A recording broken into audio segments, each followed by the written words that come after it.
gave some to Keene. He was good company, at any rate. Most men were still overseas, and those that were in the States seemed put off by a widow with a small son. But Gordon, Henry, or Charlie was only eager to please, and his eagerness pleased Evelyn.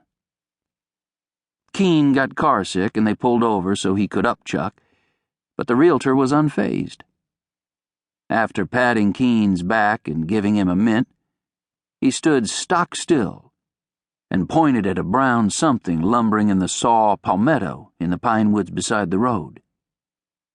When she saw it was a wild boar, Evelyn had the all-overs, but whether from joy, fear, or just excitement, she couldn't say. Feral hogs had been hunted to the point they'd almost given out, but it seemed there was still at least one left. The realtor was gallant. He always opened the car door for her without making a scene of rushing around the front of the car. When they stopped at a diner, he held her chair. Their waitress apologized for sitting as she took their orders, but explained she had arthritis. She tied copper wire around her ankle, she told them, but it hadn't done any good. Adam, which was the ugly realtor's name, asked to inspect the wire. He knelt at the waitress's ankle, and Evelyn found herself admiring the muscles along his back.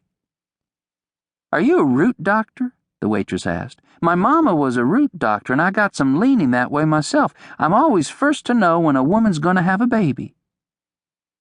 Adam did not confirm or deny that he was a root doctor, but merely said, "Yes, I thought so.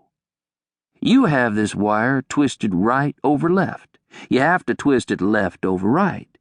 1 second." He untwisted the wire and then retwisted it and took his seat. "We'll see if that doesn't help." Adam ordered them chili dogs.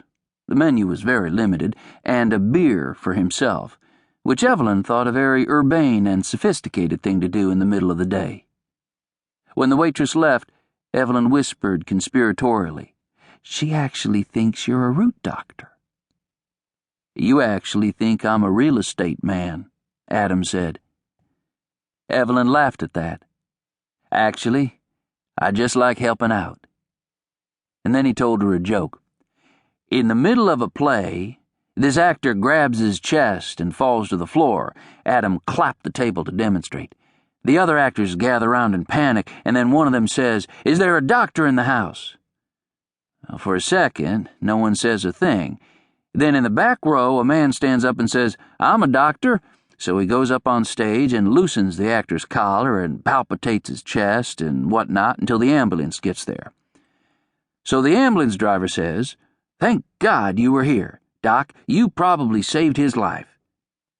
"Well, the truth is," the man says, "I'm not really a doctor. I'm a bookkeeper."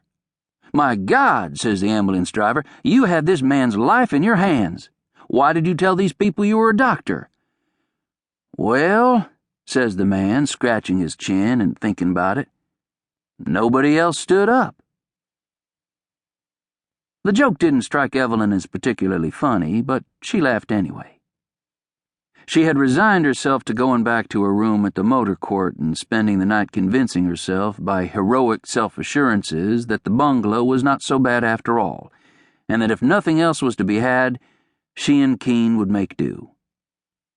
But as they ate, Adam described a house that would be just perfect for them.